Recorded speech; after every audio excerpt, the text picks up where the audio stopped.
you really are here, Neuvillette. Paimon didn't think you were going to have free time this hour of the day. Really? Oh, I suppose you must have met Mr. Linney. He took the time to greet me earlier when he passed this way. In any case, you came at a good time. I was just considering reaching out to you to set up a meeting, so I may explain some things that I haven't had the time to before. Aw, Paimon's glad that you remembered. Thank you for keeping us on your mind, what with you being busy and all. Alright, let's have it then. How was Fontaine actually saved? The whole business is still quite the mystery to us. It is strange how words can often leave a bitter taste in the mouth when it finally comes time to say them out loud.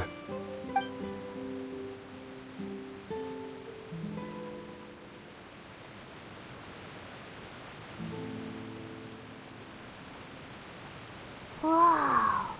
So that's what happened? Focalor destroyed the divine throne of the Hydro Archon and restored your power to you, transforming you into a fully fledged elemental dragon sovereign. But Paimon still doesn't quite get what you did to save the Fontainians from dissolving. For me, the authority of the ancient dragons refers to absolute control over the hydro element. Fontainians were incomplete humans born of Egeria's use of the power of the primordial sea, with constitutions similar to that of mimics. But so long as those primordial energies remain within them, I could use the ancient dragon's authority to grant them true blood, after the fashion in which life was first brought into being on this planet. In other words, when I gave my verdict, Fontainians became true humans, and thus would naturally no longer be dissolved by water from the primordial sea. Focalor must have counted on you to make that decision as well. Your verdict was the key to making the prophecy appear to have come true while saving everyone.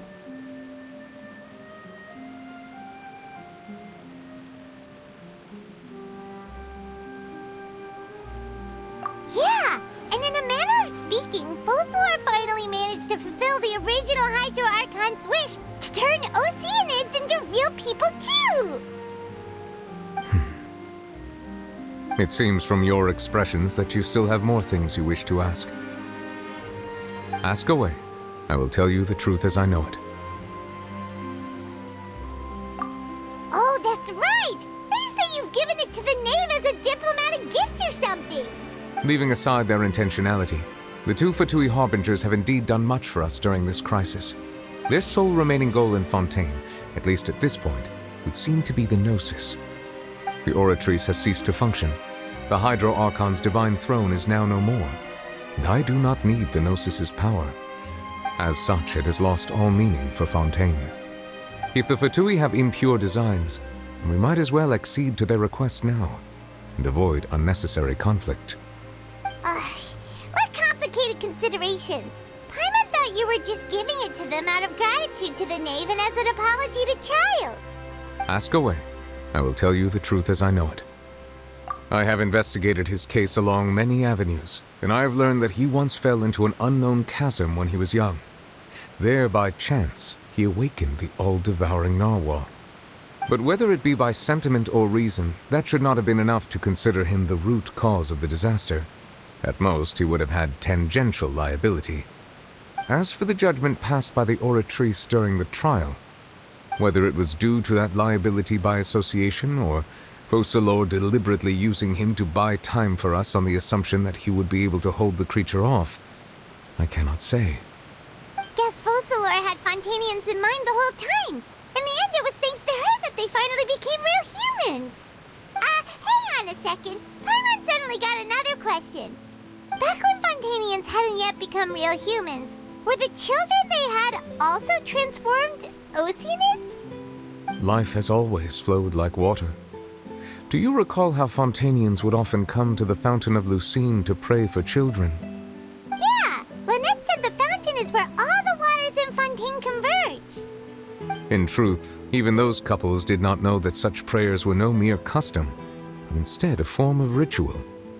Those Oceanids who were blessed within the spring water would later descend as new humans in the coming months. Paimon sorta gets it now. Either way, seems like this ritual won't be of any further use. but it'll probably live on as a local custom. Ask away. I will tell you the truth as I know it. Yeah, about that. Risley said Farina has already left. What's that all about? Ah, Lady Farina. The people are only aware that her death sentence has not been carried out. She abdicated the post of Hydro Archon and left affairs related to that title to me, before leaving the Opera House. I related Focalor's words to her faithfully and completely. After hearing them, she seemed neither saddened nor comforted. She simply said that she was tired and needed to rest. Having said that, she then packed her things and moved out of the Opera House, not unlike how an ordinary person might. But she's still got a place to stay, right? You need not worry. I will make arrangements to ensure that she will not want for food, clothing, board, or travel. In truth, I am somewhat happy for her. The wear and tear on her spirit will, of course, take time to heal. But now that she no longer has to play the role of Focalor the Hydro Archon, she can finally lay down her burdens and lead a normal life. What about you then? What are your plans now that you've regained your full powers as the Hydro Dragon? After Focalor passed on, the Oratrice also ceased to function. This matter will directly affect our trials. After much careful consideration, I've decided to take over its role in our courts. From now on, I shall hear cases and pass verdicts by myself. Looks like you're still considering stuff from the perspective of the Udex, huh? As an elemental dragon, there are indeed many things that I must do. But this power and this duty, in a manner of speaking, you could say that both were granted to me. As such, before I attend to my other responsibilities, I must first and foremost continue to serve Fontaine as its highest judge. The duty of the Hydro Sovereign and the duty of the Udex shall coexist within my person. Additionally, the Hydro Archon's departure has brought about another problem, which is that the Opera House shall no longer produce indemnitium. That's true. That power was derived from the people's faith in the Hydro Archon, wasn't it? Wait, but the various mechs and machines in the city are all still okay. Where are they getting their energy from? As I am now, I have full command over New Musia, and it can serve as a complete substitute. Another reason why I cannot quite leave Fontaine immediately. Wow. This ancient dragon's authority stuff is really quite useful, huh? Ask away. I will tell you the truth as I know it. You will soon be heading to Natlan, I presume. I'm afraid that I have little talent as a travel guide, so all I can do is tell you what I know about that land. As far as I'm aware, Natlan can be said to be a nation of dragons. A nation of dragons? You mean like you? No, I suspect that I would not find myself welcome there. Unlike ancient dragons such as myself, the dragons of Natlan have undergone long years of development and evolution. Large numbers of them have entered a form of coexistence with humanity. Natlan is also the nation of war. War ravages those lands like an undying flame. There is one other piece of information I got incidentally from my negotiations with the Knave that I believe may be useful to you. The harbinger known as the Captain has thrown his hat into the endless ring of war. The Captain. Sounds like a real tough customer. Seriously, everywhere you look, there's a Fatui Harbinger doing their thing. I suggest that you fully prepare yourself before going to Natlan. In the meantime, Fontaine's doors will always be open to you. Ask away. I will tell you the truth as I know it. Hang on a sec. Paimon's still got a question about the Gnosis. When we spoke to Linny earlier, he mentioned that your attitude towards giving away the Gnosis had clearly changed. We guessed that there might be some reason for it that only you were aware of. No wonder the House of the Hearth is the Fatui's intelligence division. They are certainly sharp. So regarding this specific issue, I was just getting ready to share something with you. What is it? In truth, I exchanged some further words with that lady named Skirk after sending you two back to the surface. It went something like this.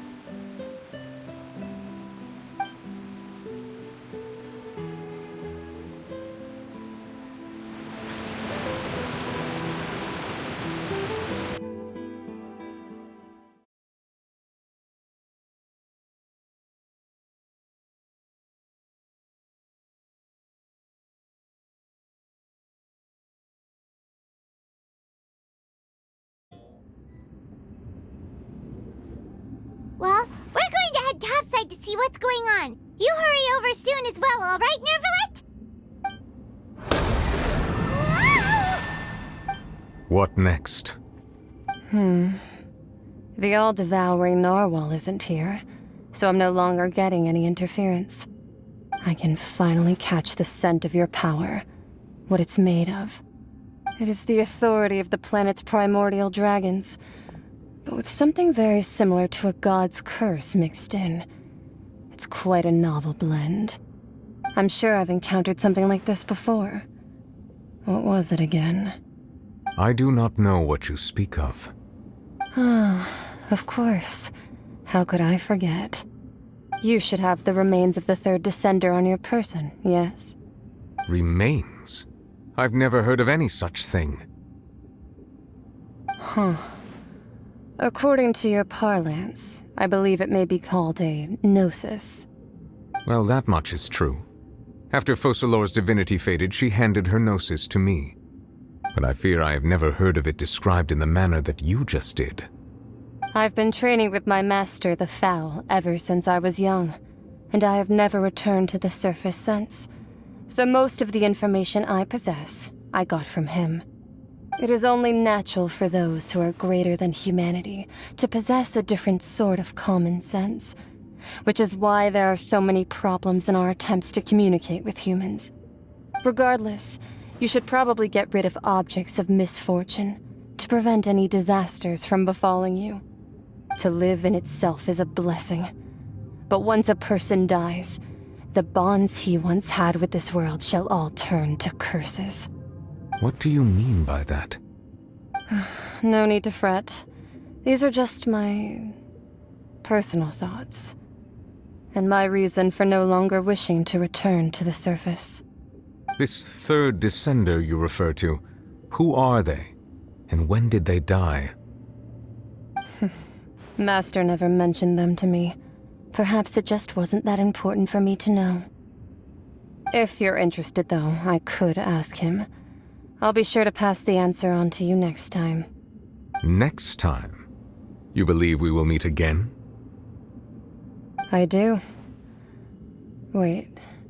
I have a disciple of my own, don't I? He can be the messenger then.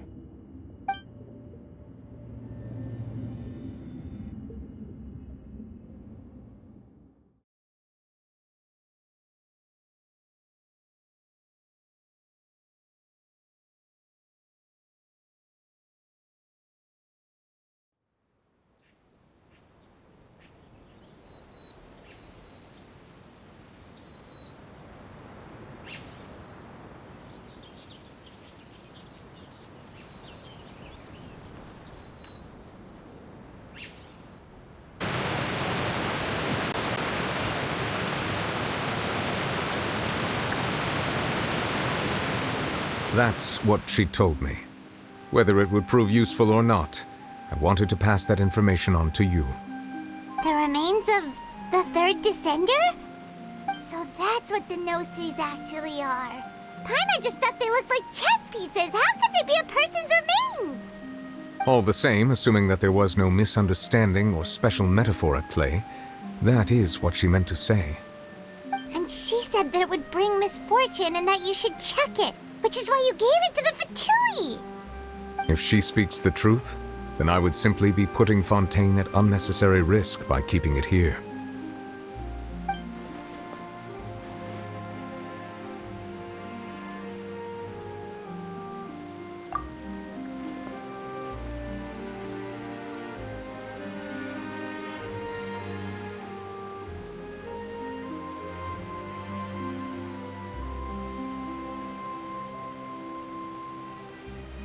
I had guessed that you might already be familiar with this concept, but I did not expect you to be one of them.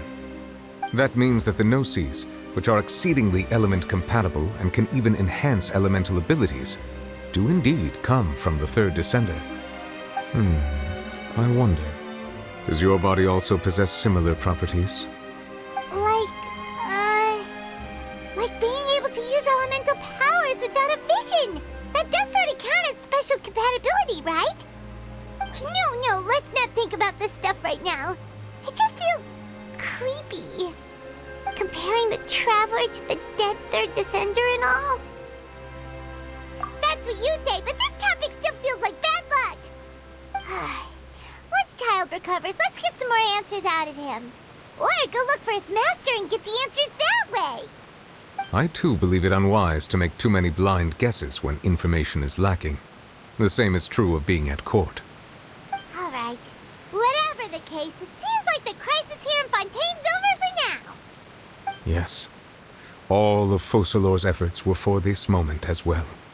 But she sacrificed herself in the end as a god, and she suffered through all those years as a human.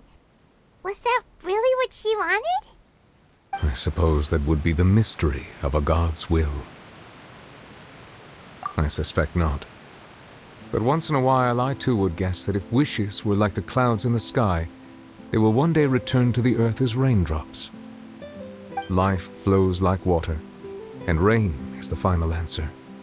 The water levels may sometimes tilt one way or another, but the rain falls fairly upon all. And what, ultimately, is the difference between the rains that fall upon all of us?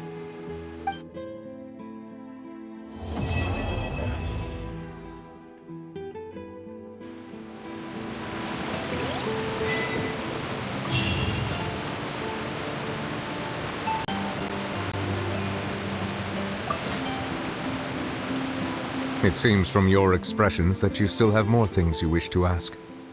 Ask away. I will